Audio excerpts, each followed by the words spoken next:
Nah sekarang saya mau pantun masalah selingkuh. Yang lagi rame nih, ya kan, masalah selingkuh.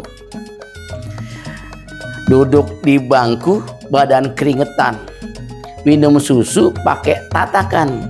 Selingkuh itu nurutin setan, karena nafsu keluarga jadi berantakan. Iya kan, keluarga berantakan kenapa itu? Beli buku di pasar Keramat Jati dekat Celilitan.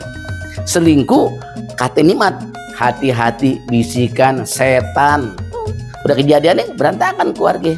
Makanya saya pesen nih buat semuanya kan gitu.